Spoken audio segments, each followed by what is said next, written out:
evening, everyone, and welcome back to another episode of our podcast, Beneath Your Skin. This is Gaia. I won't tell you that I'm going crazy because I am officially crazy, so not wasting my time. Hello, my dear. How are you doing? Heidi, hi, Zoe here, and yeah, no, my sanity left the building a while ago, and now I'm just coaxing on dreams and rainbows and madness at the moment. Sounds fair. Yeah. Sounds very fair. Today we are going to walk. To walk. No, we are not going to walk anywhere because we are still inside. So we are going to talk about the movie called The Cloth. First of all, we want to specify something. After watching very ugly movies, we decided we wanted to watch something fun. So we knew we were going to watch something bad, but because it got Danny Trejo in the cast and we more or less knew about the plot, we decided, okay, this one is funny, is silly, and we are going to watch this because we can't afford to lose any more brand cells. And something happened during watching this movie, at least for me, because the movie is bad. Come on, it's weak, is full of plot holes, is too rushed in some points and too long in other points. But for whatever reason, at some point, it was so bad that it made a full circle, and I was enjoying it until more or less the end, because the end is very lame and really it shows all its weakness. But yeah, there are some scenes that are good to watch. There are some scenes that are well filmed. We are not going to talk about the plot because even this time we should talk about the holes more than the plot. There are more holes than plot. And we still are left with unanswered questions like what about his bloodline? Who was his father? Why was he so important? Just because he was a member of the cloth?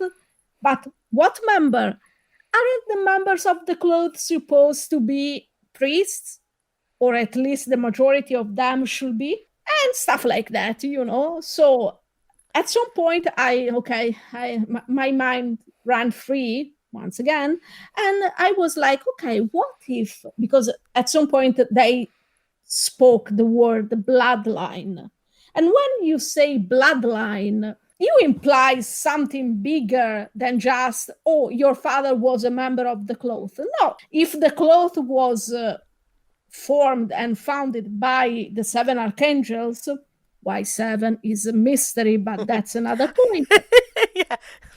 Oh, I dear. was like, I was like, wait a moment, bloodline? What does that mean? Could Jason be somehow part of the archangels?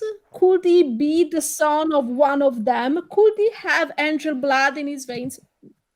Okay, as I said, my mind ran free, and I probably liked the what I created a little bit more than what I watched because it was more complicated. Usually, my plots are always more complicated, so probably it was really more complicated than that. But yeah, one thing I have to say this because usually I love guys dressed in leather. But come on, that armor was very ugly. He looked like a butcher. It And wasn't sexy, no. why? No, it wasn't sexy at all. And you were like, why? Why? Please, please, why? Uh, okay, I have to say only this thing, and then I promise I will let Zoe speak. Okay, many things in this movie reminded me of Constantine that came out in 2005. First of all, the bad guy dressed in in that very expensive suit, moving around like he already owned the world. It reminded me of Balthazar in Constantine. And then he kills the corrupted priest with the coins, the silver coins. And we remember that Balthazar always played with the silver coin between his fingers. And when Castalla appears on the road, in the middle of the road, from nowhere, and he kills the two guys in the truck, and then he walks away, and we see the road sign with El Paso name. We remember that in Constantine there is a with the dead guy still walking around with the Longino spear in his hand. He walks away, and we know for miles and miles and miles, and we see the road sign telling us that he is heading to LA. So I'm wondering, without Constantine, would this movie have been filmed at all? That's a good point. I mean, I've now got two questions for you. Does this mean we have to watch Constantine? Of course we do. Oh, yes. And oh, I hadn't even thought about it, but now that you've mentioned it, it's literally the same as the Keanu Reeves movie version of Constantine. Because obviously there's the Constantine TV show, there's my Constantine of Matt Ryan, and the actual Hellblazer comics. And anyone who knows me knows I am obsessed with Hellblazer and Constantine. I have all the comic books. I have all the everything you could like. Just oh my goodness, so much Constantine stuff, like DC animated movies and like. Yeah, I love it. So I'm big on my Constantine and my Constantine lore. But you're right. It's the iconography, the plot points, kind of the story, even down to the magical weapons. It's just like, oh my god, this film basically wanted to be a mix of a Robert Rodriguez film, and I love Robert Rodriguez. So I love films like Desperado. It's just, yeah, Once Upon a Time in Mexico. Like, I even like his, like, less perfect films. Like, I like his Spy Kids films. I love Robert Rodriguez. And obviously, this film having Danny Trejo in it, I was expecting it to be a little bit more Robert Rodriguez, but it wasn't. It was like Diet Rodriguez ripping off Constantine. And I'm like, oh no! Don't go ahead and like mash the El Mariachi trilogy and Constantine, because those are two things I hold sacred. I love Rodriguez and I love Constantine. Movie, we're gonna have a fight if you continue this. But the thing is, I mean, again, not going to talk about the plot, because the plot was a mashup of other people's creations and really was a bit like, this is lame. So, like, I wish the acting wasn't so bad. The acting is diabolical in this. It's just so like, hi, I'm a guy. Oh, yeah, I have an open door policy. Aren't I hot? Yeah. I'm so sick of this. It's, oh god, we're following this dude and you can't act. You really can't act.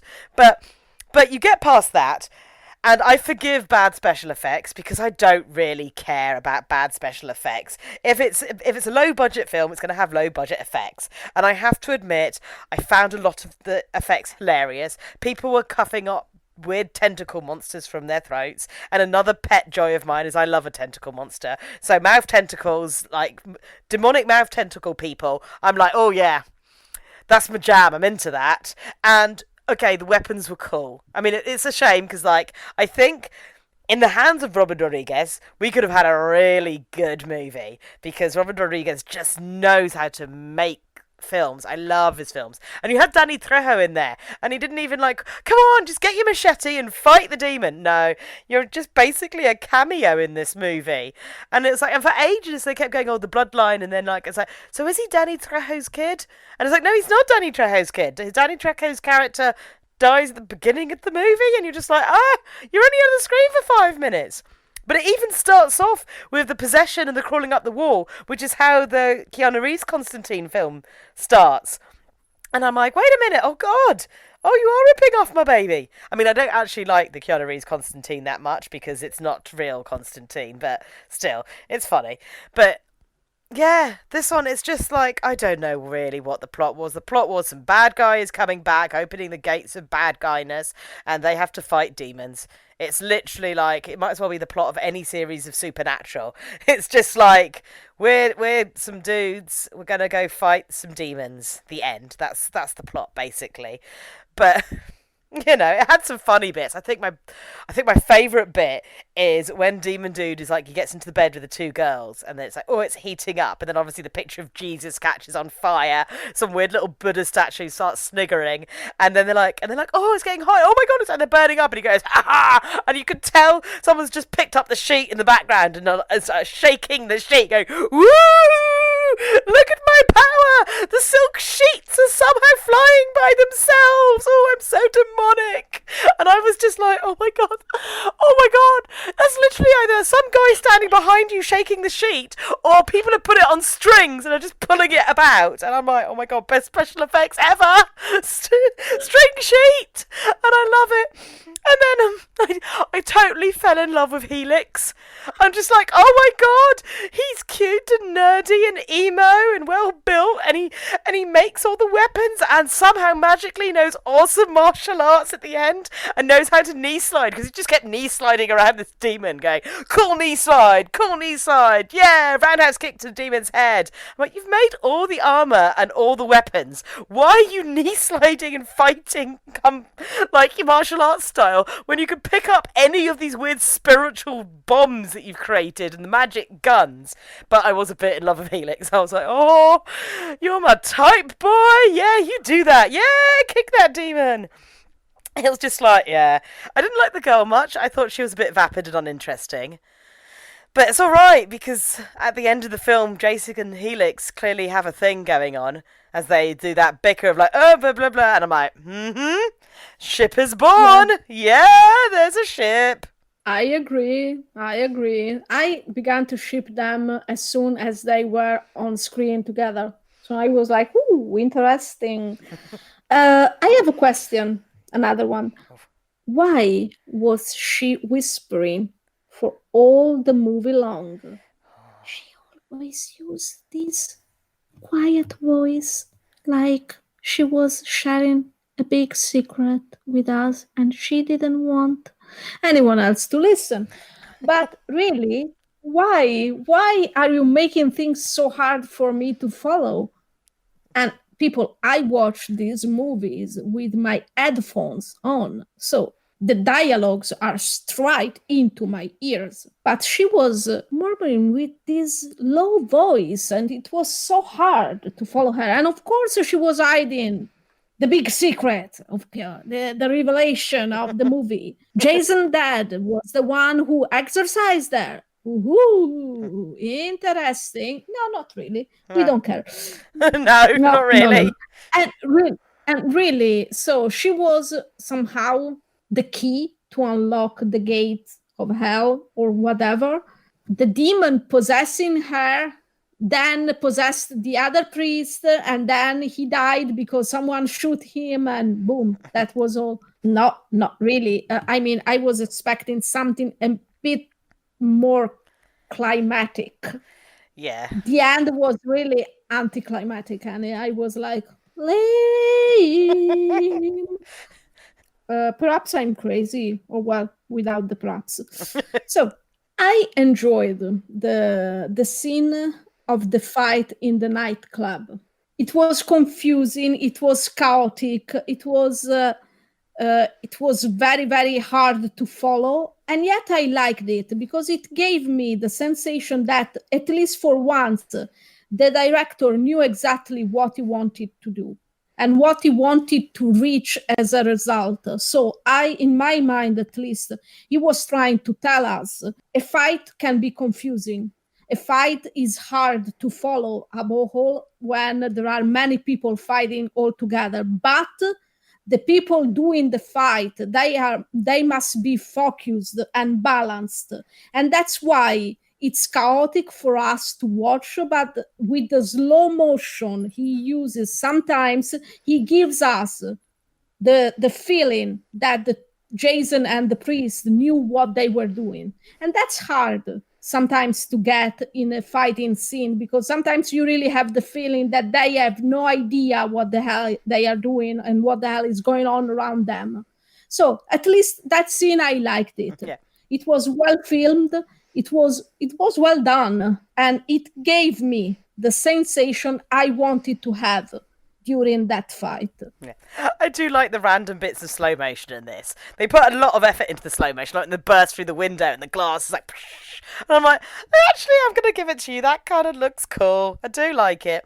And the weird female demon they've got chained up. I liked her face, her makeup. I was like, oh look, practical effects, actual like makeup. It looks interesting. By the time you saw the full body demon wandering around, I'm like, oh, your costuming's not really working for the legs. You can tell it's just running around in a green suit. I'm like, oh, you had it really good with the face makeup and the headgear. I was like, I was giving you some kudos for those practical effects, but you've kind of lost me now. And yeah, especially all the weird green spewy chins, and I'm like, are these zombies? Are these vampires? Are these well, like, you're getting some of this stuff a bit confused. But I appreciate the fact that the film mentioned mythology and religious like information, mythology, beliefs in a researched manner. Like, it got the names of demons and angels right, and it did like at least have like, oh, this demon is coming back. It's a big name. We're going to need to like, not like, oh, Belial's coming. We're just going to get in a bathtub. It's like, no, we need the best weapons and we need training and we need the chosen one to fight like such a big demon, And it's like, yeah, and it name dropped like actual names of angels, and I'm like, okay, you've got some actual like research done in this and you're using things correctly. Just the acting is terrible and the pacing is random. And it's so anticlimactic. Apart from my Helix fight. I loved him fighting. That was cool. And really, really, every time the main character opens his mouth, you want to shoot him. Yes. Because he is always able to say the worst thing at the worst moment possible. And really, really, he can't act.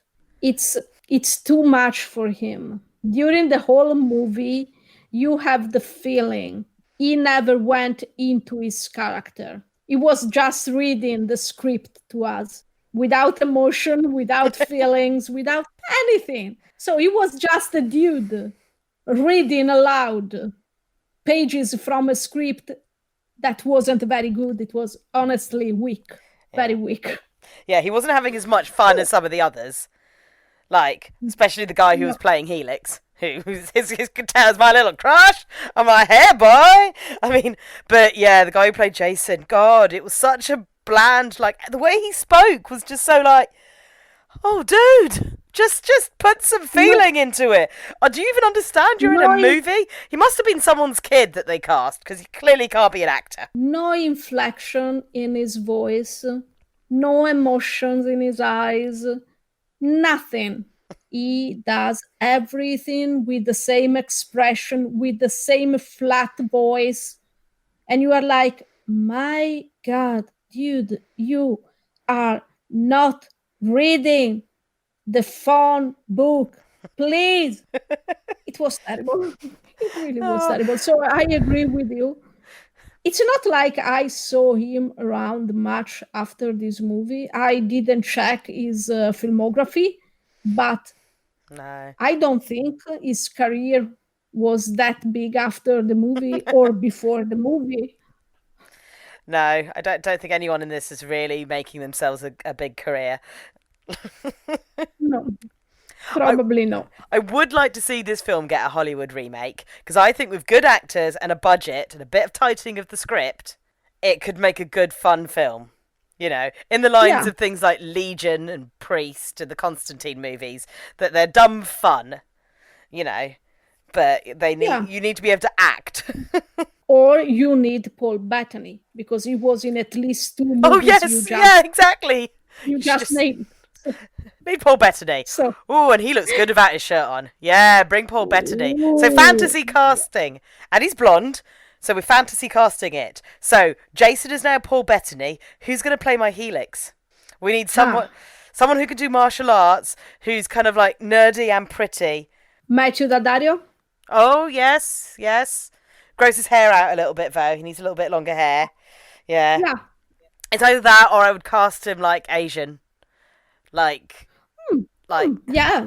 yeah. Or even Geoffrey Gao would have been great. Yes, that's who I was thinking of. I was trying to think. I know who I He, think. Damn. he would Yes. he would have been great in the role. Oh, Sadly, we have lost him too yeah. early. Yes, that is Yeah. very sad. Mm. But yeah, But yes, he would have been yeah. There we go. mm, an amazing choice. Too bad. Damn it. I Ah. know. Well, okay, I will go back to Matthew Daddario There we because go. he's still around. So. Yeah. And then we need the older kind of a priest that's always bickering at them. Who needs to be? He needs to be Mm. British.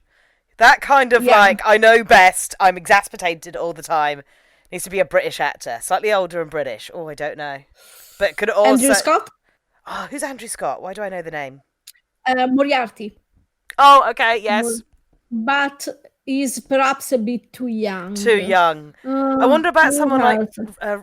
is it Ryan Ifans? Hmm. The guy who plays he's Mr. Fantastic in the Fantastic Four, but Oh, Ian Grufford, that's it. oh, okay, Someone yeah. like that. Do we really need the girl? No, Okay, no, no girl. no. Okay. We recast it because we've cast it older. They're not teenagers; they're all in their 30s now. We make her a young child, so it's more of a father-daughter relationship, and they're Oh, trying, okay, and therefore, yeah. So we I cast, like it. yeah, we cast her younger, so they're in their 30s. She could be 12, 13, so she can still be like sassy and still have escaped demonic possession because she's at that preteen age where supernatural things come a sniffing. But there's no sexual tension between her and the guy. It explains why she's so socially awkward and speaks quietly. And she lost her dad, and now she's a new father figure in the form of like our new boys that are bickering but want to get together. I love this. Okay, I love this movie a lot more than Yeah. what we watched already. Have you noticed our new thing is the worse a film gets, the more we just remake it. We're like, and this is how we would do the movie. Like, Yeah, that's true. I think that's what is fun in doing a podcast with Yeah. someone you get along so well with, because we understand each other Yep. and we Yep. know what we want to see on screen. So, yeah, it's Exactly. nice, it's fun, it's very fun. If Zoe doesn't have anything else to say about the movie or an eventual new movie Yep. we could make, Yep. The Hollywood remake. Yep. No, I think I'm good. But it must be directed by Robert Rodriguez. that's for sure. Yes. That's for sure. That was already in the making of Yes. the movie. Because then we can We still have already the have Danny Trejo cameo. No. Wait. We can make Danny Trejo the leader of the cloth Yes. cult or society and give him more time and more space on Yes. screen. Yes. So yeah. We can do that because we love Danny Trejo. Mm-hmm. And okay, so people, thank you for listening. And if you want to join us, we have a Twitter account at beneath_your, or you can find us on Spotify and Pinecast, Beneath Your Skin, and also on our Facebook page, Beneath Your Skin. Thank you for listening, and we hope you enjoyed this episode. And bye-bye. See you next time. As per usual, Guy, it was a pleasure. I enjoy the new film that we are going to make. It's great. It's wonderful. And I hope everyone else enjoys as well. But for now, bye-bye.